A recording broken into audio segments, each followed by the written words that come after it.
Between the Covers is brought to you in part through the support of Propeller, a magazine of books, music, art, film, and life, and its publishing imprint, Propeller Books. Visit them on the web at propellermag.com and propellerbooks.com or on Twitter at propellermag. Before we begin today's program, I wanted to talk briefly about a past guest, Jesse Ball, and an offer he has made to listeners on behalf of the program. I suspect many of you know who Jesse Ball is, since he was recently a guest on Between the Covers, and yet is already the second most listened to episode of all time. If you don't know him, you should definitely check out our conversation and explore his work. Jesse Ball sent me copies of his 2006 book that he co-wrote with the Icelandic poet and novelist Þórdís Björnsdóttir, called Vera and Linus, to offer as gifts for people who support the Between the Covers Patreon campaign. Vera and Linus is a gorgeous object, full of illustrations, and made with care by an Icelandic small press. The story is composed of a mixture of what could be called prose poetry, flash fiction, and sketches, and Publishers Weekly says of Vera and Linus, the light touch and often archaic feel of the prose owes as much to Kafka as to classic fairy tales. Certainly, many readers will find this book unsettling, but most will also find it hard not to remember a time when the world was filled with this kind of fearful mystery and wonder. Vera and Linus is out of print. The Icelandic publisher no longer exists, so this is a rare memento.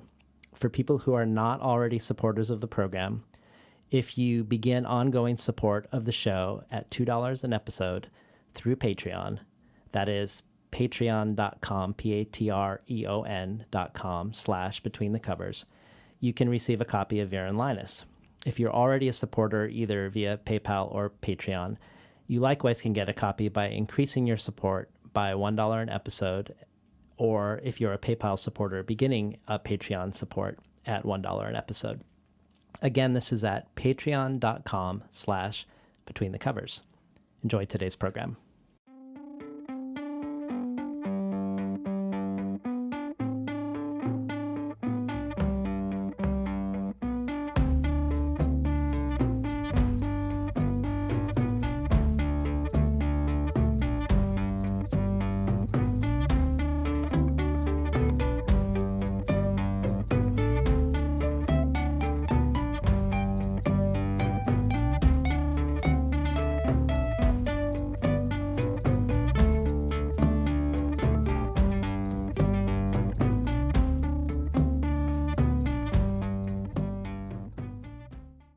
Good morning and welcome to Between the Covers. I'm David Naiman, your host. Today's guest is poet and translator Gregory Pardlo. Pardlo received his MFA in poetry from NYU, his MFA in nonfiction from Columbia, and is a doctoral student in English from the City University of New York. He has taught at Columbia, the New School, Medgar Evers College, and George Washington University, and is currently a professor of creative writing at his alma mater, Rutgers University, Camden. Pardlo is also the associate editor of Callaloo, a journal of African diaspora arts and letters, the longest continuously running African-American literary magazine. Pardlo's first book, Totem, was a finalist for both the Kavikanam Book Prize and the National Poetry Series, and was selected by Brenda Hillman as the winner of the American Poetry Review Honickman First Book Prize. Pardlo's work has appeared in Tin House, The Nation, Plowshares, The Boston Review, 2 editions of Best American Poetry, and numerous anthologies, including Angles of Ascent, the Norton Anthology of Contemporary African American Poetry, and Black Nature, 4 Centuries of African American Nature Poetry. Gregory Pardlo, in addition to being a poet, is also a translator of Danish poetry. He's received the National Endowment of the Arts Fellowship in Translation, and is the translator of the full-length poetry collection Pencil of Rays and Spike Mace by Danish poet Niels Lyngsø. Pardlo's second poetry collection, Digest, is a heartening story for writers. Rejected for 4 years by nearly every publisher, Digest was finally picked up by a small press, Four-Way Books, and quietly sold about 1,500 copies. That is, until it won the Pulitzer Prize in Poetry, while Pardlo was still a graduate student. Digest was also a New York Times Best Poetry Book of the Year and an Academy of American Poets standout book. Since the publication of Digest, Pardlo has, just months ago, won a Guggenheim Fellowship and been named a judge of this year's National Book Award. Nick Flynn says of Digest, a bright red thread of fatherhood runs through this book, at times tenuous, at times mythic, always searching and revelatory, grounded in our present moment while wrestling with eternity, a thrilling, brilliant, and deeply moving ride. Tracy K. Smith says, Pardlo renders America, with its intractable conundrums and its clashing iconographies, with lines that balance poise and a jam-packed visceral music, and images that glimmer and seethe together like a conflagration. Campbell McGrath adds, in an age of poems crafted to resemble linguistic balloon animals or sheets of floral wallpaper, it is rare to find an American poet thinking seriously about anything. I suppose that's what makes Gregory Pardlo's engaged, intelligent poetry, with its exuberant range of cultural and historical reference, feel a bit like stumbling out of the desert to encounter the Nile River. Welcome to Between the Covers, Gregory Pardlo. Thanks, David. It's great to be here. So it's interesting that the more time I spent with Digest, the more I leaned into the work, the more I'm amazed I was by how many different concerns were braided together in it that revealed themselves the more I spent time with the book. Fatherhood, masculinity, patriarchy, identity, Black history, race, the performance of race, the environment, visual arts, literature, philosophy, the academy, academic language, a weaving of the personal and the abstract, of popular culture and the scholarly. And to forgive the pun, there's a lot to digest in the book. That's the point of the title, yeah. But it's also clear how much has been digested and how much of it has, because of that digestion, has cohered into a whole. I'm curious if you could talk to us a little bit about that digestion process. Well, when I started working on the book, I had a couple of things were happening. My wife and I just had our first daughter.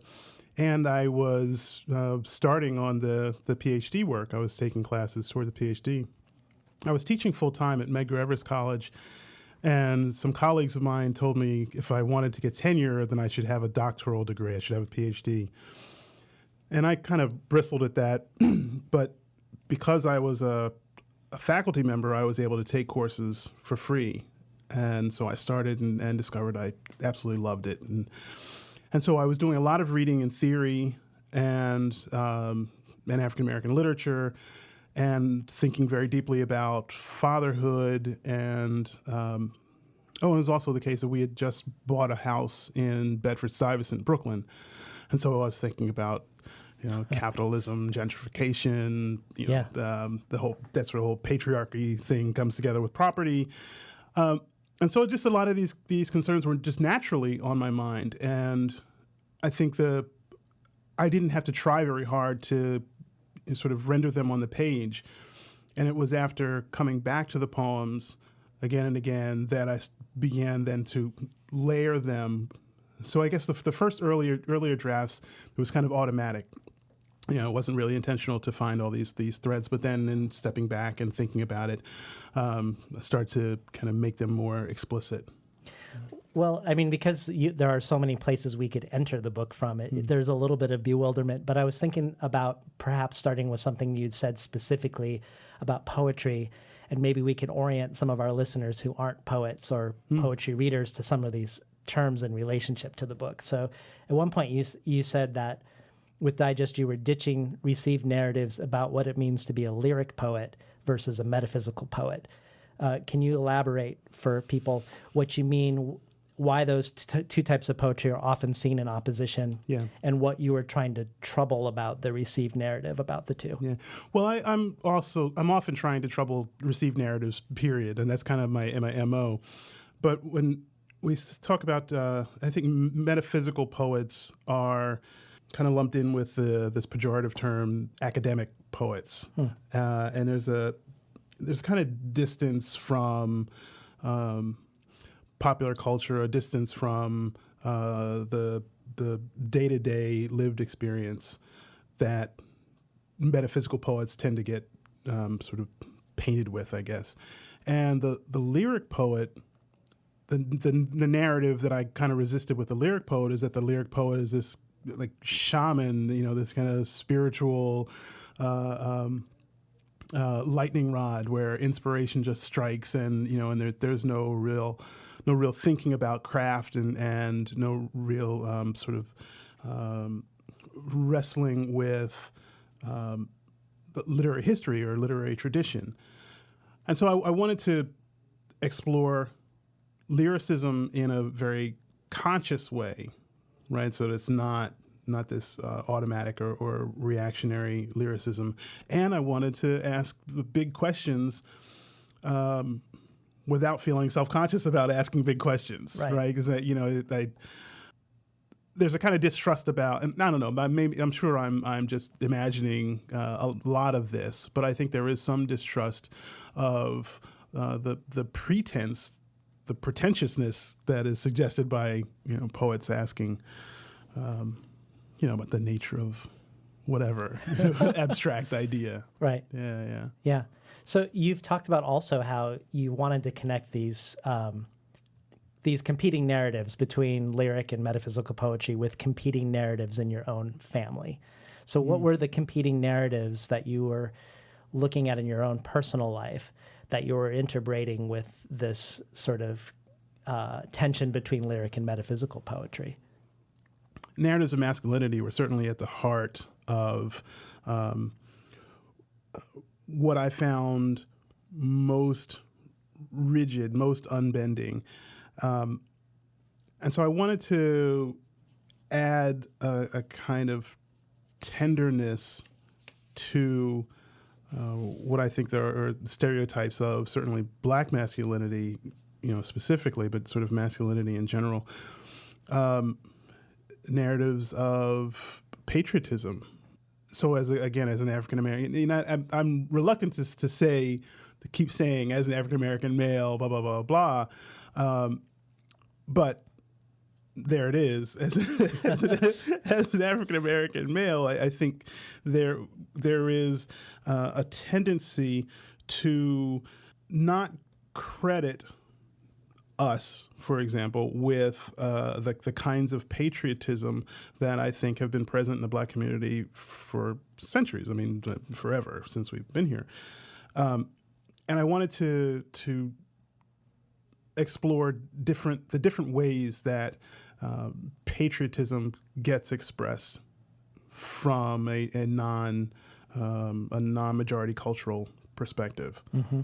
And so this is, for example, in the poem Philadelphia Negro, right, where I'm thinking back to 1976 when my father, and these are images that I don't think are aren't found very often in popular culture. My father takes me to see the Blue Angels, the jet fighters, flying in formation, and I'm on his shoulders. And what more American scene, nationalistic scene can you get than that? But that moment is certainly troubled by the fact that it's, for many reasons, but by the fact that it's 1976 is the same year that the Roots came out, the miniseries Roots was shown. And so this sort of conflict, I don't want to say paradox almost, of seeing myself as a patriotic, masculine, or masculine-leaning, aspiring kid, and as this, and then recognizing myself as also a marginalized person who is subject to a history that does not see me in the way that I saw myself. Maybe this is a good time to have you read Raisin. And I was wondering, partially because it deals with personal narrative of fatherhood, and then the theatrical narrative of fatherhood, but inspired by a political event around a certain lineage with Obama and Jesse Jackson. Could you orient us to the many layers of this? Did I say that somewhere? You did. Yeah. Wow. Yeah. Yeah. So I around the time, and I doubt that I wrote the poem in response to the Jesse Jackson Obama moment, but I think around the time that I was thinking about this this intergenerational tension among black men. Jesse Jackson was caught on a live microphone threatening to castrate Obama because of his stance or his treatment of the black church. Mm-hmm. And this just seemed to me just sort of, emblematic of a lot of the resentment that moves in any sort of cultural context, but I think it's maybe perhaps amplified in the among African American men because of the stakes of authority. Raisin.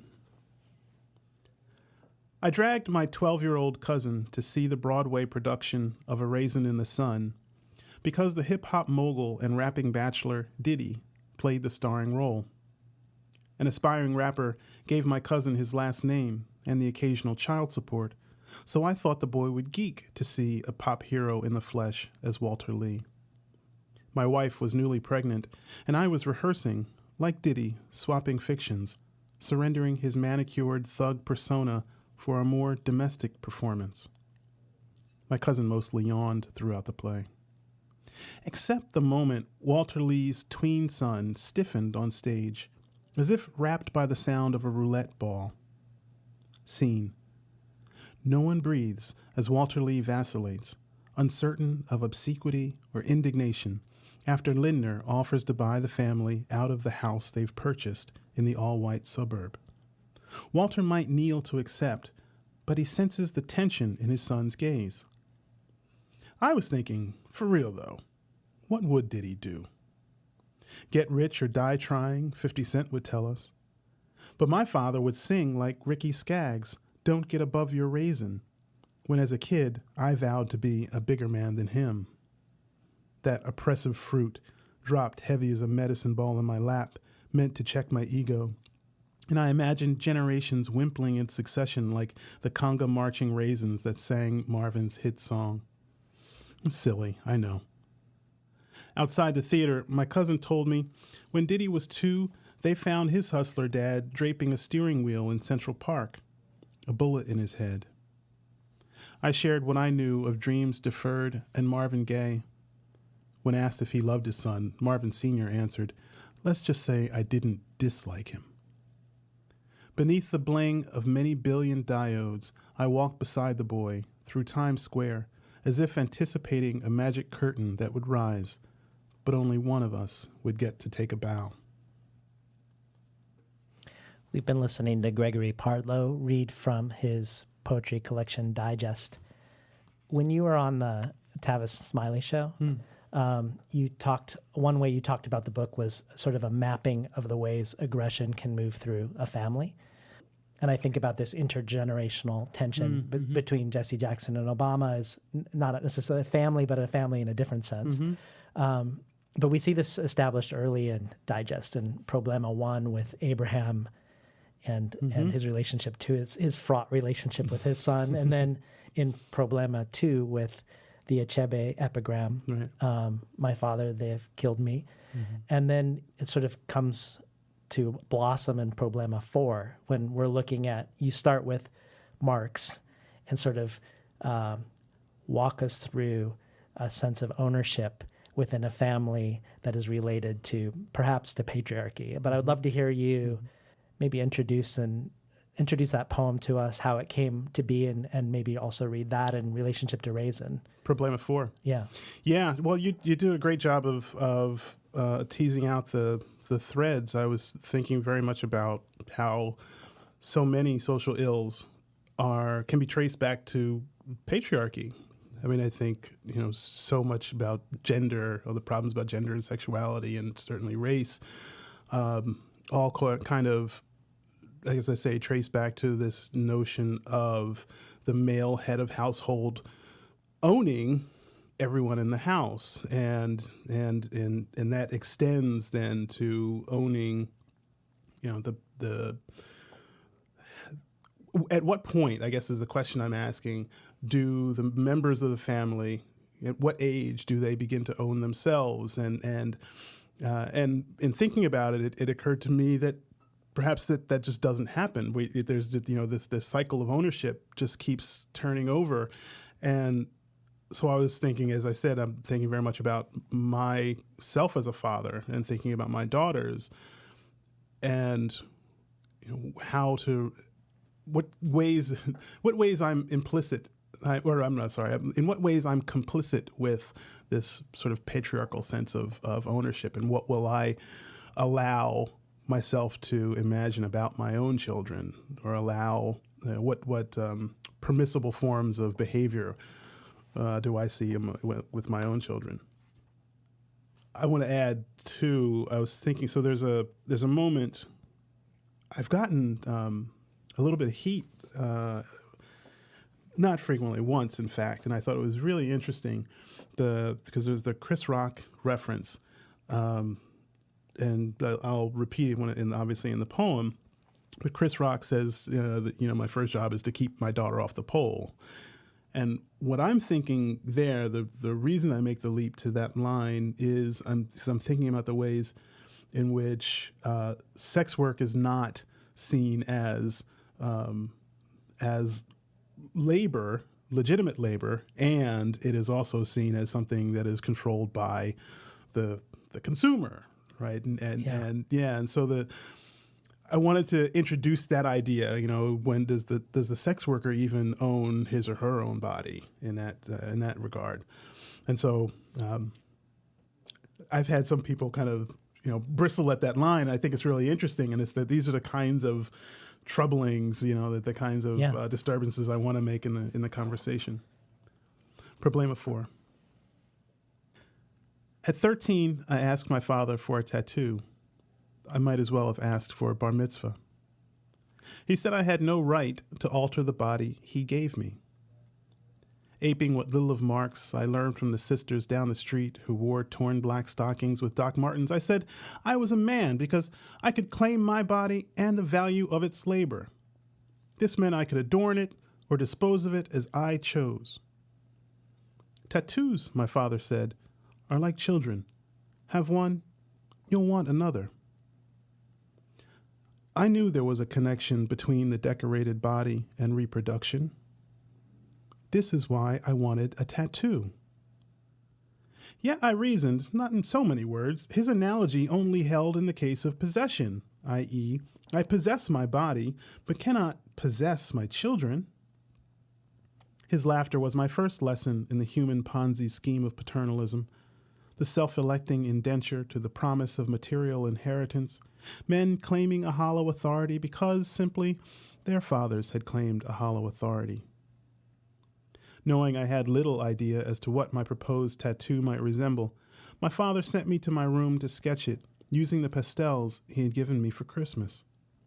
Based on his critique, he said he would consider my request. But he'd already taken the shine from my swagger. How can I beautify what I do not possess and call it anything but graffiti? Chris Rock says my first job is to keep my daughter off the pole. Whether or not I agree with him, I get his point. As a father myself, I now see every mutinous claim of independence as the first steps toward my sweet peas falling in with a bad crowd. Richard Pryor says we're bound to fuck up our kids one way or another. My father would split the difference. I made you, he'd say. I can unmake you and make another one just like you. I love that poem. Thank you. You had talked about, before reading Problema 4, that you're looking at what ways could you be complicit and what ways could you pass things down intergenerationally, which are questions of both of the poems you've read so far. But you've said that you wrote the poem Alienation Effect as a way to sort of inoculate, as almost a vaccination against the possible passage across generations of things that haven't been examined, and that this poem took you 7 years to write. And it's also a poem that sort of carries even farther this interbreeding of the personal and the scholarly, because we get Marx a little bit in Problema 4, but this is adopting the voice of a French literary Marxist scholar. So can you walk us through a little bit about the genesis of that and what that poem's doing and the motivation Yeah. and why it's related to a vaccination, essentially. Well, I think that logic comes after the fact, after I'd written the poem, or after I'd realized how invested I was in the poem and thinking about what keeps drawing me back to it. So I was reading the autobiography of Louis Althusser, the French post-structuralist Marxist theorist. And here's a guy who he taught at the École Normale Supérieure and is sort of famous French theorist, and he sort of accidentally killed his wife. He claims that he was giving her a back massage and discovered that he had choked her to death. And it just seemed, the whole idea just seemed outrageous to me when because I had read Althusser without knowing any of this backstory. And then when I discovered this backstory, it was just insanely insane. And B, it was there. I don't know if it was a morbid. I think it's a morbid fascination, but I was really interested, sort of theoretically, in the idea of someone who believes that our behaviors are so much encoded already in the language that the way that we think about the world, the way that we process just our logic and experience is already present in the language. How does someone like that experience guilt or remorse? Where does the idea of forgiveness? How does somebody like that come clean ever? And so when I kept coming back, I realized that I kept coming back to this. As you said, I've written this poem over 7 years, and that is even excessive for me. I spend a long time working on poems, generally. But I couldn't figure out what it was about this poem that just had me, it became this kind of obsession, this kind of white whale that was on my wall, and I would come back to it time and time again. And I began to suss out that the obvious misogyny that is implicit in that act was something that I felt, again, complicit in, sort of just sociologically, as a man of the West, as a person of the West, and as a father, then, being really afraid of passing that along, of inculcating that as a form of self-hatred in my daughters, terrified me.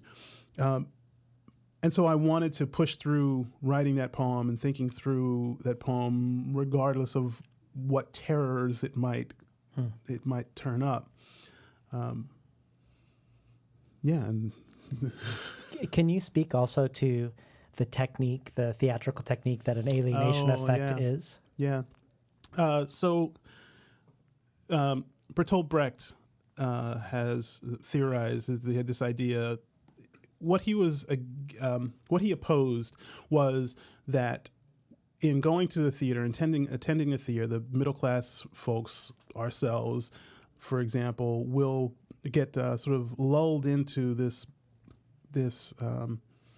belief that what we're seeing is real, and we then kind of forget about the outside world, forget about the very real social and political experiences that are going on outside of theater. And so Brecht wanted to disrupt, he wanted to insert these disruptions into the performances to remind the audience, the theater goers, that, don't buy into the illusion that, this is a world that, you can escape into. He wanted to prevent audiences from escaping into the stories. And so he would have characters speaking out to the audience, stepping out of the fourth wall, as it were. And so I was thinking about, the poem, first of all, is in the voice of Louis Althusser. So it is what we call a persona poem. And so I'm speaking in character, and it just struck me as something obviously very dramatic in itself. And I wanted to disrupt that performance because the longer I wrote it, the more I realized that there was some danger of me losing my own stake in, again, the misogyny that was inherent in that, and pinning it entirely on Althusser, on the character. Right. And I didn't want to. I wanted to hold myself accountable for my own investment in the poem, and I didn't want to try and fool the reader into believing that this was just a kind of artistic exercise, creative exercise. Yeah. Yeah. Well, I'm gonna raise something that maybe just follow me for a second, and then you can tell me whether this sounds credible around the enterprise of digest or not. But it feels also like you're using this disruption technique of the alienation effect with regards to American notions of race. Absolutely. The performance of race, or the expectations of how a Black poet or any Black artist is expected to perform their art. And I had two recent guests in the last 6 months on Between the Covers, Morgan Parker and Tyemba Jess, who are also grappling with Black performance overtly in their work and authenticity, asking similar questions, but I think in a really different way. For one, they're both centering Black performers. In Morgan Parker's case, it's Beyonce. And with Tyemba Jess, the minstrel era musicians. And they're deconstructing the received canon and reconstructing a canon that references Black references. But in your case, it feels like you're also troubling this question of performance and performativity for Black artists, but in a really different way. We see references in digest, say Jewish references to Seethe, to Hillel, to Spinoza, to Emma Lazarus. We see Kierkegaard and Led Zeppelin. We see your pursuit of Danish translation, perhaps an insistence in a very different way than Jess and Parker of Black identity being anything, essentially, in a way. So I would love to hear if you feel like I'm off track. No, but also absolutely wanted to hear your response in relationship to that. You're all poets raising these questions at the same time. Well, part of what's at stake for me is not just the performance of a Black poet or the performance of a Black artist. It's also just the performance of Blackness, period, in society. So I had always resented, as I know a lot of people resented, the idea that Black culture and white culture, quote unquote, were separate entities. And, he was writing later than I wrote Digest, but Ta-Nehisi Coates in his book Between the World and Me captures this idea really well. And the question is, he quotes Saul Bellow as asking, who was the Tolstoy of the Zulus? And Coates teases this out for a few pages to bring us around to the very obvious conclusion that Tolstoy is the Tolstoy of the Zulus.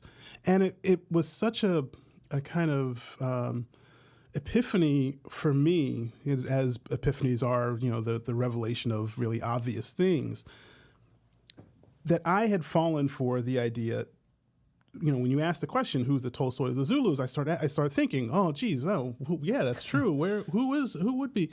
And why, there's absolutely no basis for that kind of division.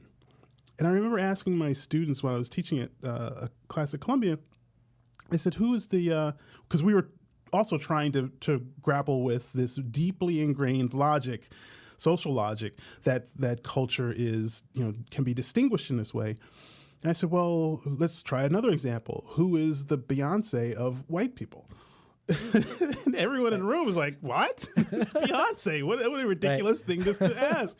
I said, exactly. Why would we presume, and I'm speaking to myself, as much as anyone else, why would we presume that there had to be a separate writer to represent the Zulus in this case?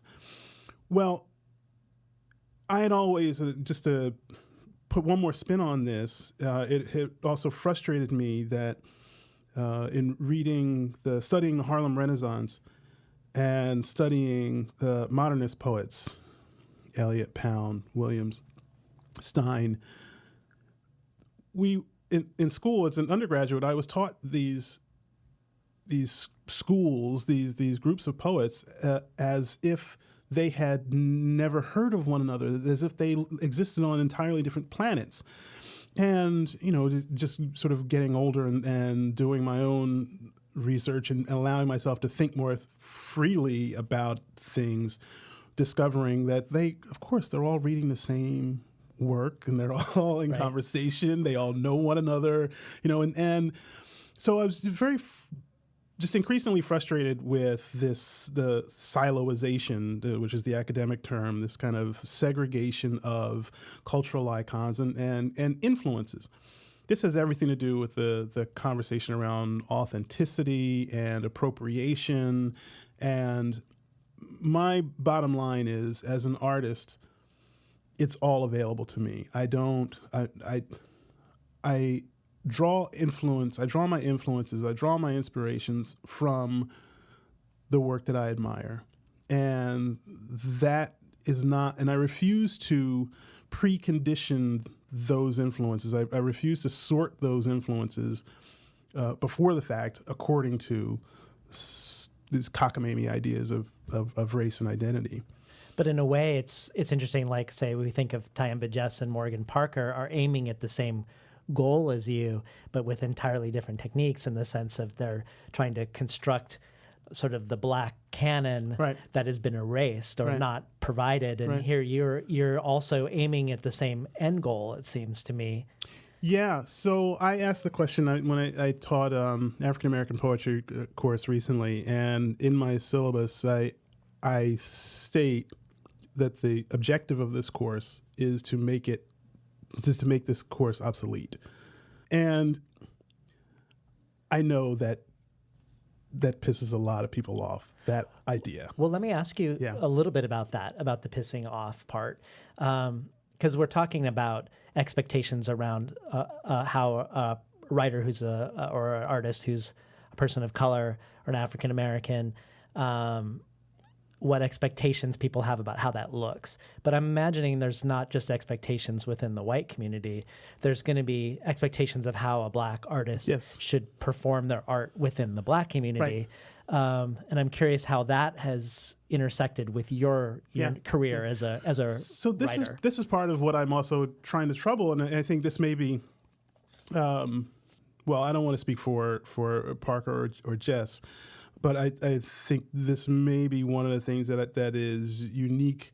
That sounds very self-serving about my work, is that I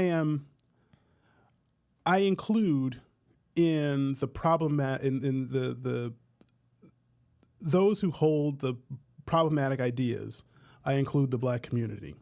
And so we have, for example, the Rare Book poem where I'm describing parents whose time has passed a little bit, and they were once upon a time sort of nationalistic, Black nationalistic, and very sort of pro-Black, and find themselves very comfortably middle class, and those ideas are falling to the wayside. And my notion of progress is that I think it's time now that we can start making fun of the foibles of the Black community, right? And these, I think, for so long, there's been this brittle kind of fragile, rather. I read somewhere. I wish I could attribute the idea to the correct person, but this kind of underglass, this culture underglass effect, and as I said, I think now we've reached a point where we can take the stuff out and sort of handle it and make light of it. Can we hear the Black Pampers poem? Yeah, absolutely. I would love that. Mm-hmm. So the idea was, I've been playing a lot with forms in this book. Just really interested in the notion of received forms, and much like with Louis Althusser, the notion of the idea that so much of language is itself a received form. And so what is already communicated in the idea of a rare book description? And so this is something that, what the associations we have with the rare book is that it's out of date. It's no longer of use there, but there is a sentimental value that you want to hold on to. And so already in that frame, I'm critiquing pretense or the pretense toward black nationalism. 837, Wilson, Shirley Ann Mfumi, Black Pampers, Raising Consciousness in the Post-Nationalist Home, Black Talk Press, Lawnside, New Jersey, 1976, 442 pages, illustrator unknown, 10.5 by 11 7/8 inches. What tips for nursery decor? Masks and hieroglyphics. Aquaba dolls. Send Raggedy Ann to the trash heap. This tome is a how-to for upwardly mobile black parents beset with the guilt of assimilation. Revealed here are the safety pinnings of the nascent black middle class, their leafy split-level cribs and infants with Sherman Hemsley hairlines. Of interest are bedtime polemics on the racist derivations of the wheels on the bus. Chapter headings address important questions of the day. How and how soon should you intervene if you suspect your child lacks rhythm? At what age should you begin initiating your little one to the historical memory of slavery? And how ethical is the two-cake solution? One party for classmates, and a second so you can invite the cousins. Indispensable to collectors for whom Aesop's African origin is no matter of debate will be the gloss and annotation, comprising the bulk of the text, of the lyrics to Stevie Wonder's Black Man. According to the jacket copy, one of the alternate titles considered was What to Expect When You're No Longer Expecting Revolution. Usual occasional scattered light foxing to interiors, contemporary tree calf exceptional, about fine condition, $75. You've been listening to Gregory Pardlo read from his poetry collection Digest. I was hoping maybe we could touch briefly on your essay, Revisiting the Racial Mountain, because it relates to this and to the ways in which these questions have been being raised for a long time. Yeah. Could you orient us to Langston Hughes's Negro Artist and the Racial Mountain, and then your response to it? Yeah. So it's a canonical essay. It's a very important essay in Langston Hughes. I wrote, I forget the year, 1926, I'm guessing, somewhere around there, where it's a kind of manifesto where he asserts that for his generation, which is the younger generations of New York at the time, were no longer going to be subject to or allow themselves to be subject to the kind of double consciousness that Du Bois talks about, and that is writing with a kind of anticipation of white audiences or writing in fear of and writing for the approval of white readers and or the sort of middle class bourgeois black readers of the time. In the essay, Hughes has a line that says the tom-tom beats, basically the suggestion that in his blood, Africa is in his blood, and he the image that he uses is the tom-tom is beating within him. And the beef I have with Hughes is that is not Hughes specifically. I think he's writing for his time, and it's relevant to his historical moment. But so many young writers today continue to read that essay as relevant to our historical moment. And the challenge that I wanted to put to the essay, which is not to say to Hughes, was that race isn't, that we don't see race as essential in the way, that is, as biological in the way that Hughes's metaphor suggests in the 1920s. And so I wanted to, there's another. Hughes also says that he's in a conversation with a young black poet who says, "I don't want," and this is the cliche, and we've been having this conversation for generations. The poet says, "I don't want to be a black poet. I just want to be a poet. I don't want to be a black poet." And Hughes deduces from that the poet wants to be white, and that to me seems a leap, a substantial leap, to say that because this poet doesn't want to write under the sort of constructions of race, under the definitions of race, that therefore that means he wants to be a different race, right? And so I wanted to challenge the logic of that. And of course, I'm thinking about the opportunities for my own imagination, what's available to me as a writer today in the 21st century. But it was interesting that some of the responses that I got were vehement, were just absolutely, bitter and resentful. And again, it's this under glass effect, this sense that our literary heritage, A, is exclusively black, and that B, it has to be protected and defended at all costs as infallible and beyond questioning. Yeah. Yeah. Well, I wanted to ask you a little bit about your dissertation in relationship to this book, since you were a student while writing Digest. Mm-hmm. And I read, and you correct me if I'm wrong, that your dissertation was dealing with the historical effects of slavery era practices, such as the prohibition for black people to make eye contact with white people. Mm-hmm. Can you talk a little bit about how that scholarly research is finding its way into the poetry? Well, this is the question that I am asking, and I think the move that the theoretical move that I'm trying to make in a dissertation is to connect the theoretical to the creative practice. I'm trying to connect the political to the creative. I want to find the connection between our sort of social practices and literary practices. And so I'm thinking about this idea of reckless eyeballing. And, as late as Emmett Till certainly is probably the most iconic representative of this. Emmett Till gets murdered because of the way he looks at, ultimately whistles at, but the way that he looks at, in my construction, a white woman.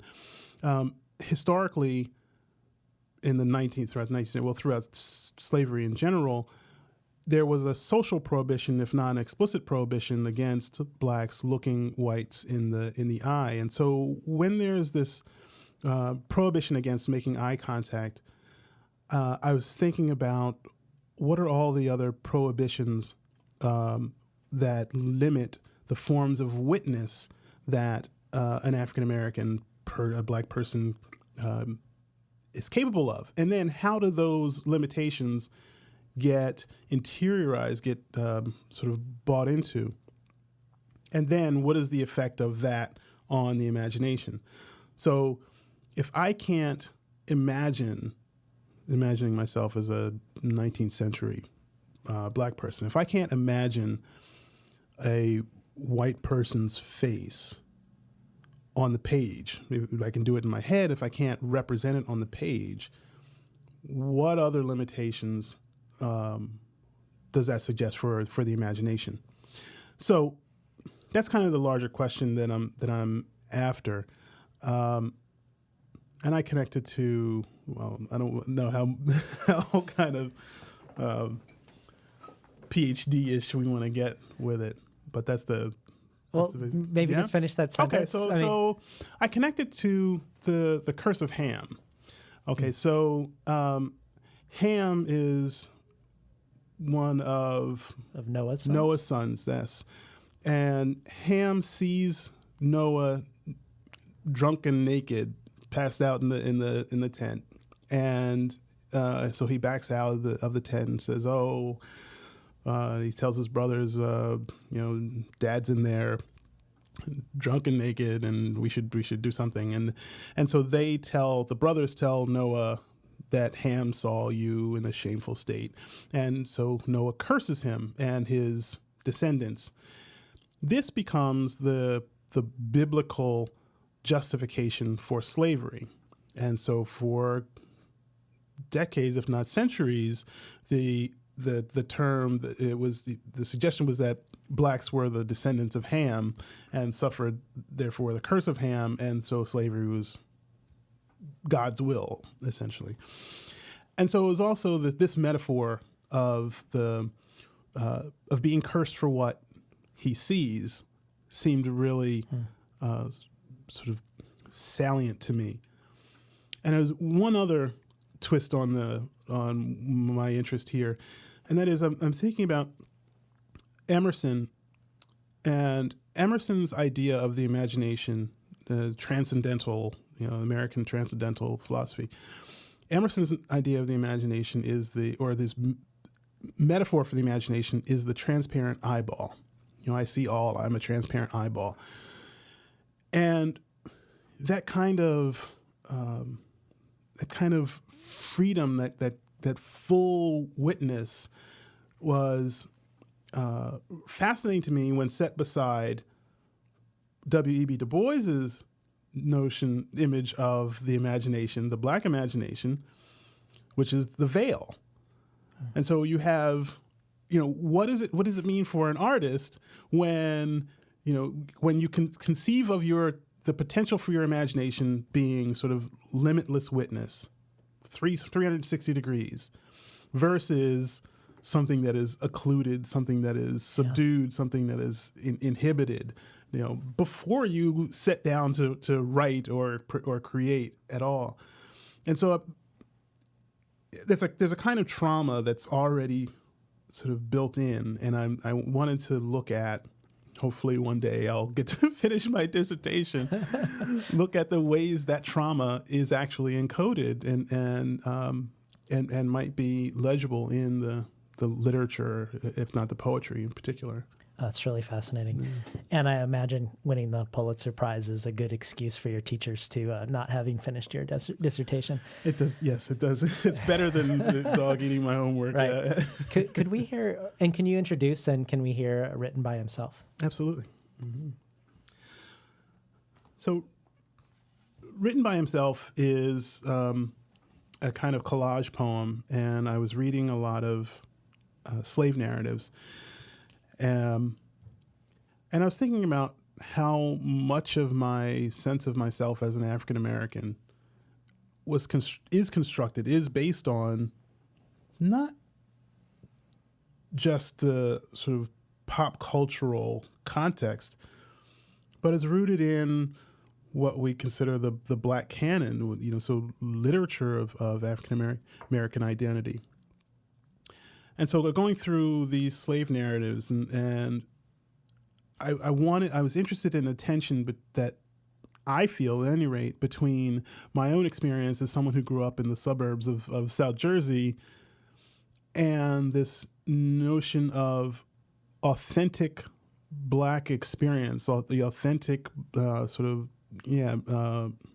Black experience being rooted in the American South and being sort of contextualized by antebellum references, none of which were a part of my daily experience, but nonetheless had everything to do with my sense of myself as an African-American person. Written by Himself. I was born in minutes in a roadside kitchen, a skillet whispering my name. I was born to rainwater and lie. I was born across the river where I was borrowed, with clothespins, a harrow tooth, broadsides sewn in my shoes. I returned, though it please you, through no fault of my own, pockets filled with coffee grounds and eggshells. I was born still and superstitious. I bore an unexpected burden. I gave birth, I gave blessing, I gave rise to suspicion. I was born abandoned outdoors in the heat-shaped air drifting like spirits in old windows. I was born a fraction and a cipher and a ledger entry. I was an index of first lines when I was born. I was born waist deep, stubborn in the water, crying, ain't I a woman and a brother? I was born to this hall of mirrors, this horror story. I was born with a prologue of references, pursued by mosquitoes and thieves. I was born passing off the problem of the 20th century. I was born. I read minds before I could read fishes and loaves. I walked a piece of the way alone before I was born. Been listening to Gregory Pardlo read from his poetry collection Digest, and it's true that I think I read that all slave narratives begin with "I was born." That's right. Yeah. Yeah. So you've said you've said in this conversation, but elsewhere also, that you've wanted to work against the idea of there being something essential about race, and then by extension aesthetics, and that is specific to this poem. That because you had no firsthand access to any of the images in the poem that you use, that you had to gather them from reading and research, that you argue that anyone could have written this slave narrative influenced poem, whether that poet was black or white or Asian or Christian or Jewish. Can you unpack that a little bit for us? So again, there's this conversation about authenticity. Authenticity became more, or the conversation became more and more absurd to me as I thought about how much of my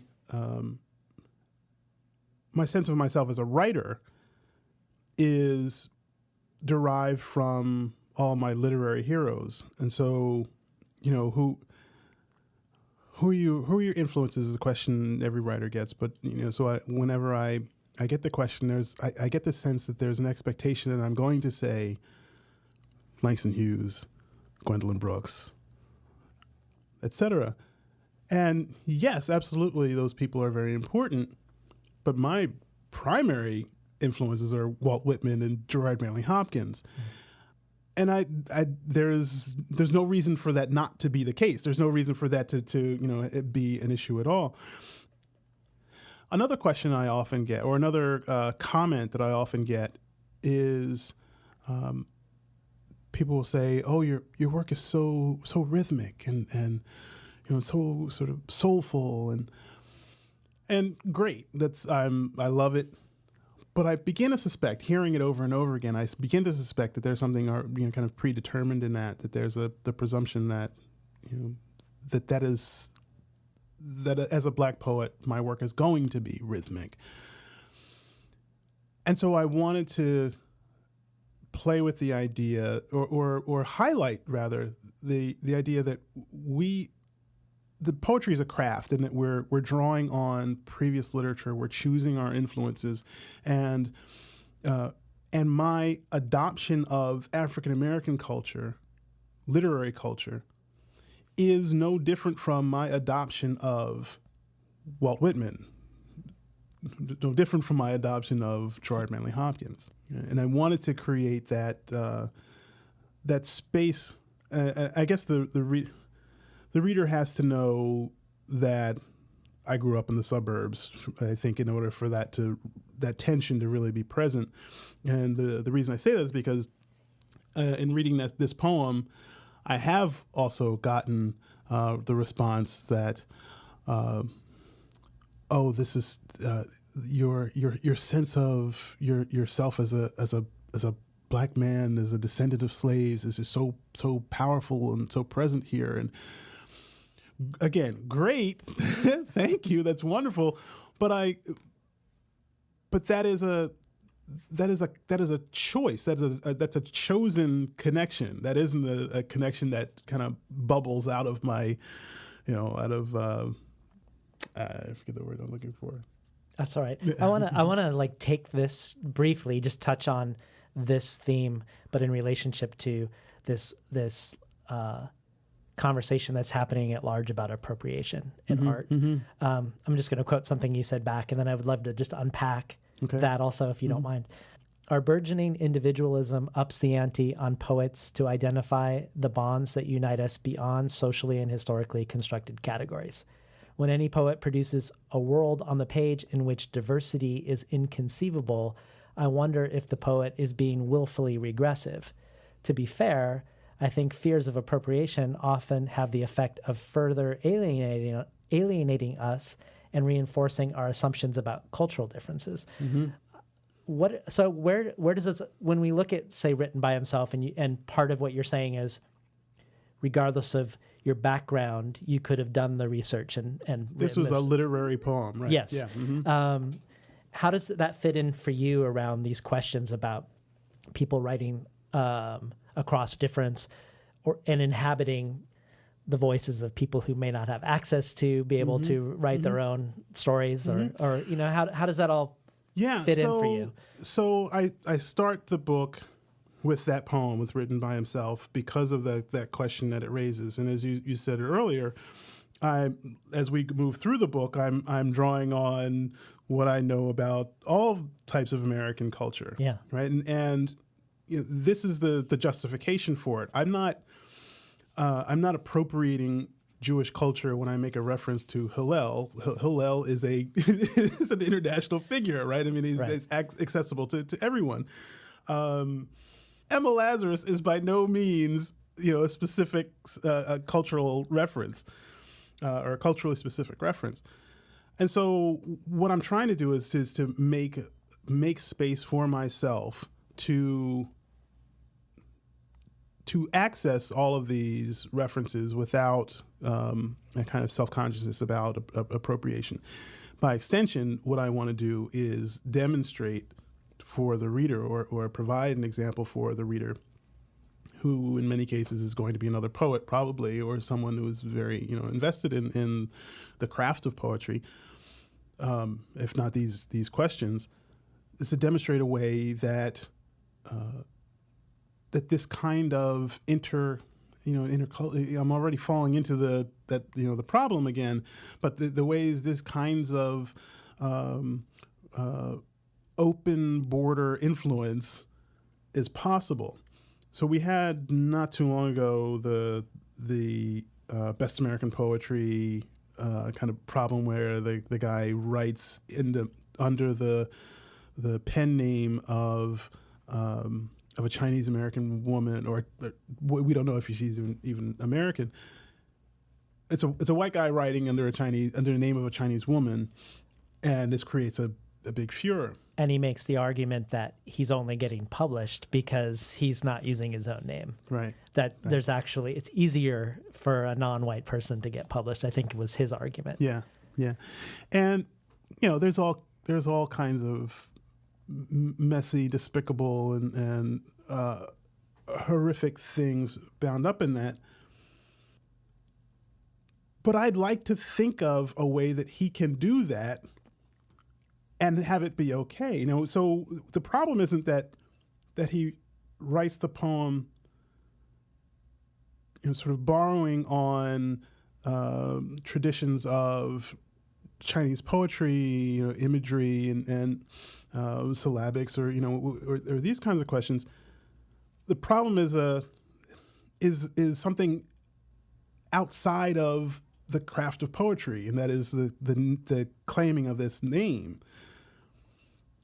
Take the name off of it, and I think it's making myself vulnerable to attack here, I know, but I think it's an absolutely valid poem, right? If he left his own name on it, then that's what we do as poets, and that is explore, and then and absorb all of the cultural influences that we find valuable. Yeah. Well, I don't want to spend the whole interview on this topic, but I do want to ask one more question about it. So like when Claudia Rankine was on, she talked about how it's very rare for white people when they're writing about race. Well, first of all, she says white people rarely write about race, but when they do write about race, they don't stay in their own white bodies often. So most of the time they imagine themselves as an African or as a slave. Right. And she's encouraging white artists, instead of writing across difference and risking appropriation, perhaps, to think about how can you write about race but actually stay at home in your body as a white person engaging with race. And I was curious about how that Yeah. how that Well, because with the presumption is that the white body is not racially marked, right? And I mean, Right. so we are all writing about race all the time, and within the problem, I think that in the instances where the and I'm using air quotes, scare quotes here, where the white poet is not writing about race, is that the white poet is not aware that she is writing about race, right? And so I had a student, and I've told this story before. I had a student once. We were reading, I don't know. I think we were reading a black queer poet, and this young woman says, out of frustration, you know, I'll never be able to write anything like this. I'll never be the suggestion being I'll never be a great poet because I'm just a white girl from the Midwest, middle class white girl from the Midwest. I can't write about race or anything like this. First of all, you can't make that statement outside the context of race, right? And this is part of the problem, is that we're not aware of how whiteness participates in the whole context. But second of all, she's reducing herself to these few sets of markers, right? And if I see myself as, in the totality of myself, as a working class African American male, well then, yeah, I'm going to have a hard time writing anything of any real value. But if we think of ourselves as individuals outside of these contexts, and that these contexts, these sort of markers and labels are things that exist out in the world, well, then we have an opportunity to be in conversation with them. And I think that the problem with, and this is nothing exclusive to white writers, this is all writers, is that we have so deeply internalized the logic of race that we are writing, that we're already in that category when we begin writing, Yeah. right? And it doesn't allow for the kind of circumspect, the kind of, rather, I think the word is purviewed I'm looking for, that is affordable outside of, you know, when one has some objectivity on these ideas, on these contexts. Yeah. Yeah. Well, to pivot from here, you make this really interesting connection between your interests in interrogating race and your interest in the environment. In your conversation with Tracy K. Smith, you say, I don't mean to say that I believe in race or racial thinking, but that the problem of the 21st century will be figuring out how to dismantle the mythology of race while honoring the real relationships and histories that we constructed while under the spell of that mythology. And there's something about the ways our attitudes toward nature are bound up in the impulse to dehumanize others through, for example, the mythology of race, in the impulse even to place nature in the service of humanity. So, and then you say, my mandate as a parent and poet, as I see it, is to write poems that chip away at that arrogance, however subtly. Can you talk a little bit about the ways in which race and the environment intersect and digest? That's more intuitive connection, which is to say, I haven't articulated, I haven't thought through a way of articulating that other than the idea that, much as we were talking earlier about patriarchy, you know, and so that how the father figure that owns all of the bodies in the house and owns what those bodies produce plays out in, you know, in the context of race and gender, sexuality, class. I think the logic of race is very similar to the logic that alienates nature and suggests that nature is the other, is the ultimate other. And so, you know, and that logic applies to class too. So the person on the street is out there, is not connected to me either in my economic life or in my social life. The racial other is not connected. The other person contends with race I am not marked by race. So the human, in relation to nature, I think we have a similar tendency to not view ourselves as part of nature, as intrinsic to the environment. The place where I read into it, but the place where I saw one of several examples of this in Digest was around the parrots.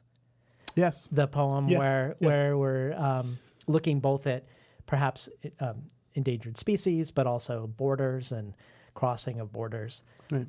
The parrots become a metaphor for refugees. Well, I mean, they're human. I mean, it's a human history, and there is. I am also kind of playing with the anthropomorphic, our tendency to anthropomorphize the natural world. Could you read that poem? Yeah, absolutely. Deleuze and Guattari. Making love is not just becoming as one or even two, but becoming as 100,000. Raise your eyes along the spires of Greenwood Cemetery, or stand on the ball fields of Brooklyn College in Hopperesque light. Quaker parrots will appear to you like the visions of St. Francis.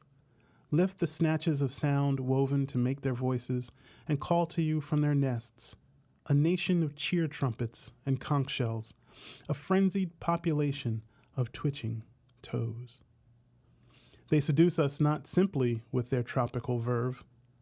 Listen into the feathered shrubbery of their heat, their chattering lines from Emma Lazarus, their trading fours on salt peanuts, their mourning their cousin, the Carolina parrot, reduced to a flourish on ladies' headgear. Who flushed them from their ancestral skies of Argentina? What love sustained the awareness of their bodies, whether as chattel or deportees? Such distance. And who speaks for this diaspora, heedless of empire's mundane cartography? If we ask why Brooklyn, we hear only our own reply. If not here, where? Then tease the final query from our minds, like thread from a lawn chair, parroting Hillel. And if not now, when? Been listening to Gregory Pardlo read from Digest. This is a good example also of sort of the playfulness you do around form, because you include these epigrams at the beginning of the poems. But all throughout, we have the fake sociological essays, the reviews of imaginary books. And I wanted to ask you a little bit about your relationship to form and constraint. When I first saw the word clinamen in the book for clinamen improvisations, I only knew that word in one context, which I don't think is the context you were using it, but I knew it from the Oulipo movement, the constraint-based writers in France, who, when they would come up with a form, say, I'm going to write a novel without the letter E, the clinamen was the allowance to violate the form in order to come to some sort of aesthetic cohesion. But the whole movement was obviously about the liberation of constraining yourself. So finding a form and then producing works that out of these strange constraints. And I was hoping you would talk a little bit more about your relationship to form. I know also you spoke at Tin House about ekphrastic poetry and why writing in relation to visual arts is another way that you find productive. Can you talk a little bit more? Yeah, so I'm coming to clinamen through through a number of places, but Harold Bloom is probably the front door into that term, and I am interested in the paradox of deviation and the resistance to form being the productive energy. We're always working in form. I mean, so even just in thinking right now, as I'm rooting through my mind for the right ideas, I'm looking for the box that will contain the thing that I want to communicate. And so I make the argument when I talk about ekphrastic poetry that every poem is ekphrastic, and that is, there is, again, this idea that is out there that we're in conversation with, and we're trying to fill that form, or trying to mirror that form on the page. As I think about it now, there's something cynical about I wonder if there's something cynical about the way I'm picturing and I'm conceiving of the imagination, because I'm resisting the idea that, again, the notion of the poet as shaman, as mystic, that where everything in the universe is, sort of flowing through me. I do agree with Althusser somewhat in that language is already constructing our ideas before we come to them. Well, if it's constructing our ideas, it's like a form before the form in a way also. All there is form is pretty much the argument that I'm making. Yeah. So you have a constraint-based poem that you did after the publication of Digest, the wedding planners, for the Gwendolyn Brooks tribute anthology, where every poet is using a technique called the golden shovel, I believe, invented by Terence Hayes. Mm-hmm. Can you talk about what the golden shovel is, the process of putting this poem together, using it, and then read the poem for us? Mm-hmm. Yeah. You remind me, actually. One of the things that I'm thinking about when in the epigraph poems is that I'm taking these quotes and I'm willfully misreading them. I'm trying to find the opportunities in misreading in order to produce the poem.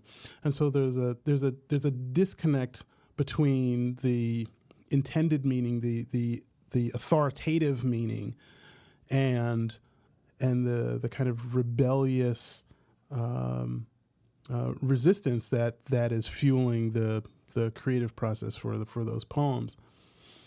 And so I think that I'm doing something similarly with or at least my approach to the golden shovel. So Terence Hayes invents this form in which he takes a line from a Gwendolyn Brooks poem, and each word from that line is placed at the end of its own line in a new poem.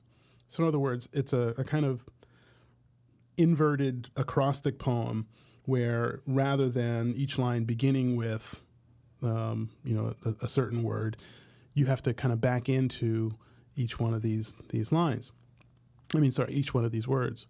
And I think or at least the approach that I felt was implied, or the effect that I felt was implied, was that I should write a poem that was somehow in conversation with the line and the poem that I took from Gwendolyn Brooks. And I wanted to go somewhere completely left with it. And that's kind of the spirit of sort of pulling the rug out from under the form, in the sense of undermining the authority of the form that I'm interested in. So the line from the Brooks poem is from one of my favorite Brooks poems, and that's The Lovers of the Poor. And it is, "Herein they kiss and coddle and assault." And so each one of my lines ends in one of those words. The poem's The Wedding Planners. "We need a preacher who'll say, 'up in here,' instead of 'herein.' Our vows should reference calla lilies and the snowy pistols they jab ardently at our faces.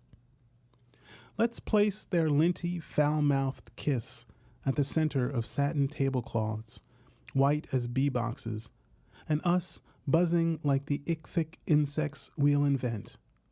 Coddlefish, finning the air, murmuring for words beyond civil and ceremony, beyond moderation, all our senses under assault." Been listening to Gregory Pardlo read The Wedding Planners. I want to briefly touch on your use of academic language and then have you also read Corrective Lenses, if you would. Sure.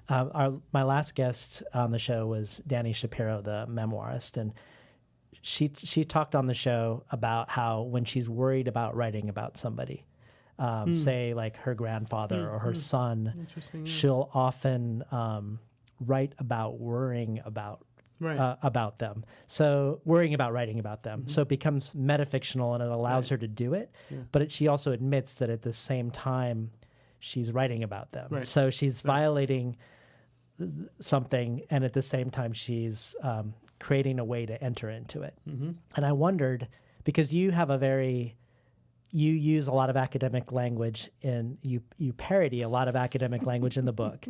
But I also wondered, because it feels like there's a lot of delight in the use of it, if that's sort of an entryway for you to sort of allow yourself in poetry to really revel in academic language. Am I off base on that? No, you're absolutely right. Yeah.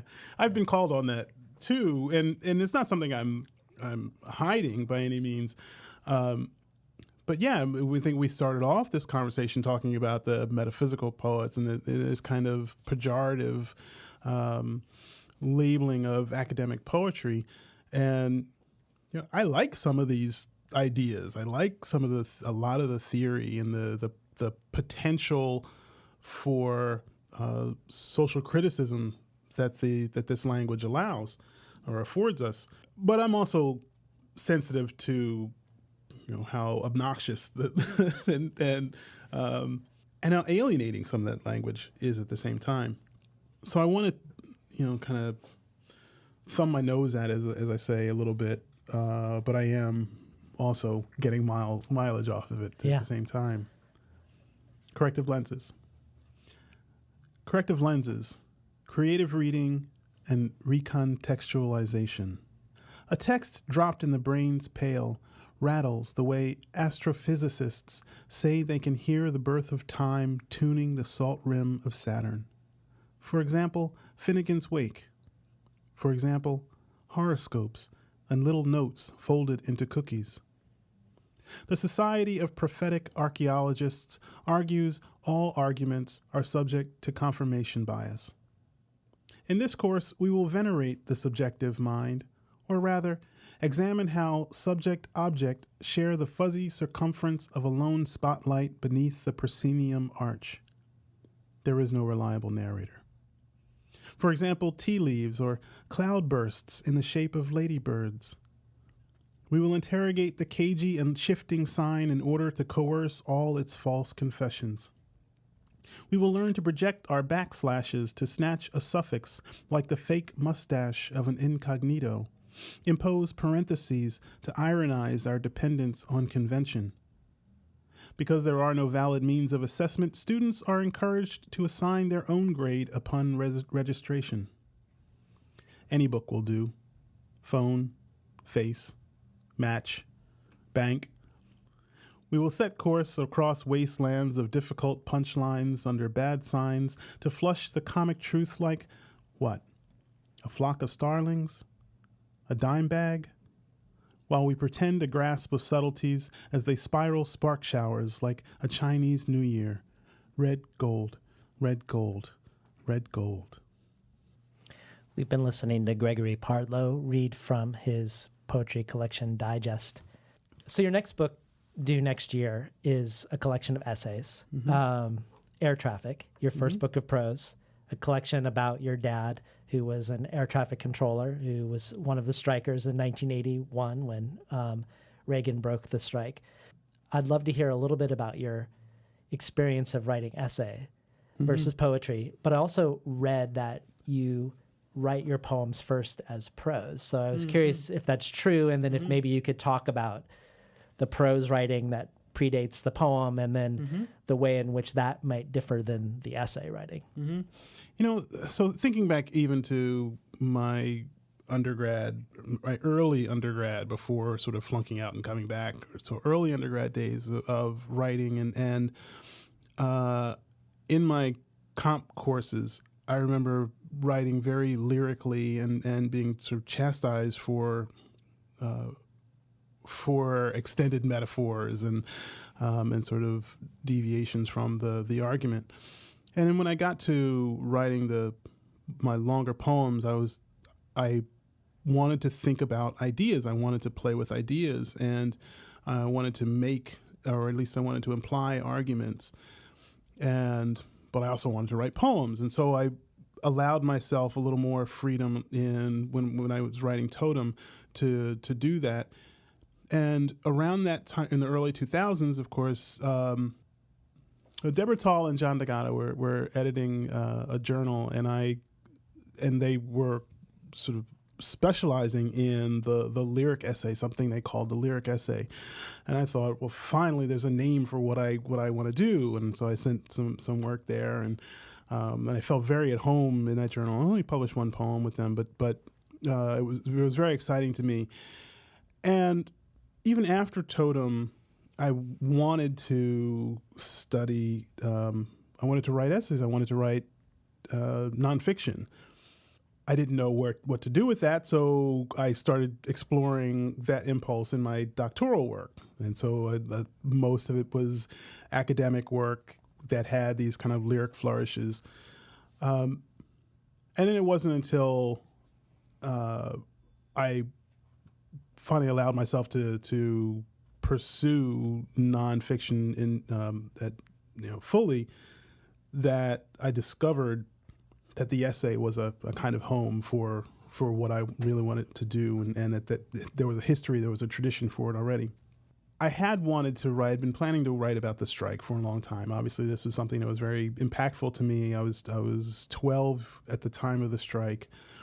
My family lost just about everything, as I say in a poem. We lost everything but the house, and I wanted to study both the labor history that brought us to that moment. I wanted to think about the issues of class.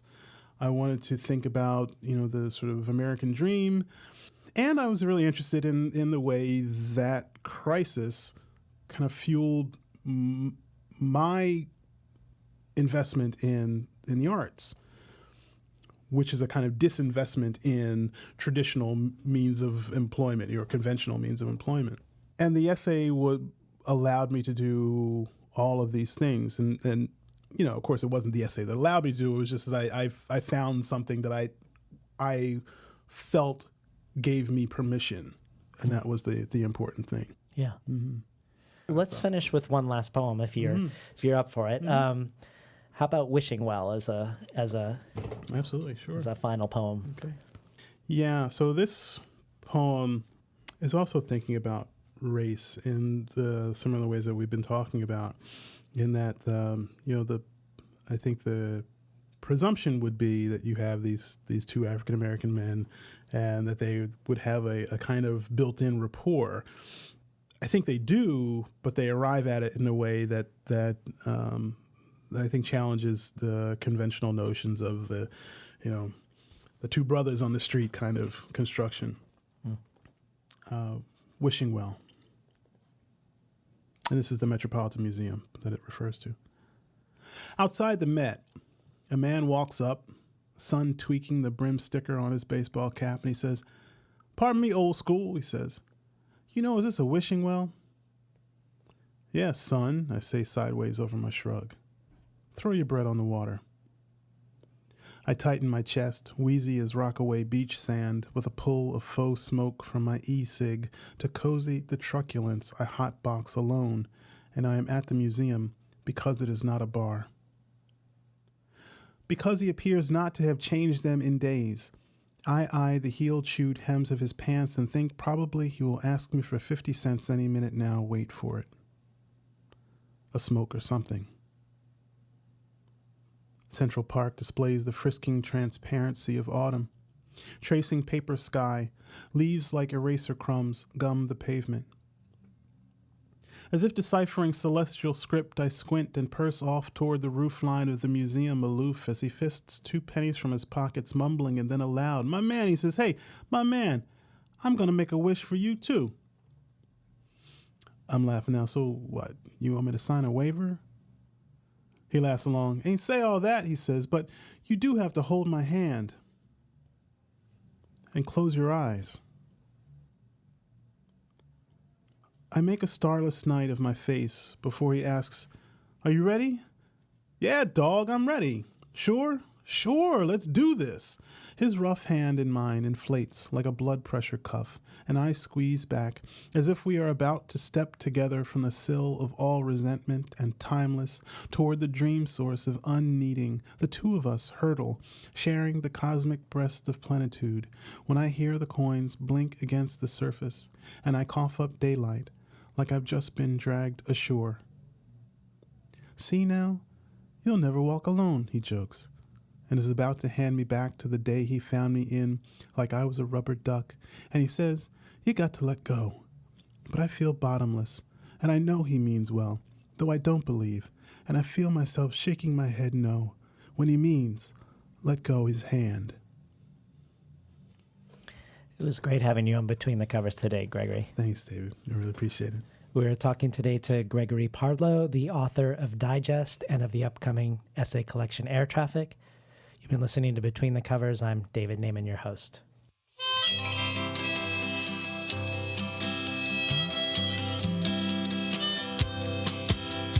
Today's program was recorded at the studios of KBOO, volunteer-powered, non-commercial, listener-sponsored, full-strength community radio from Portland, Oregon, found at kboo.fm.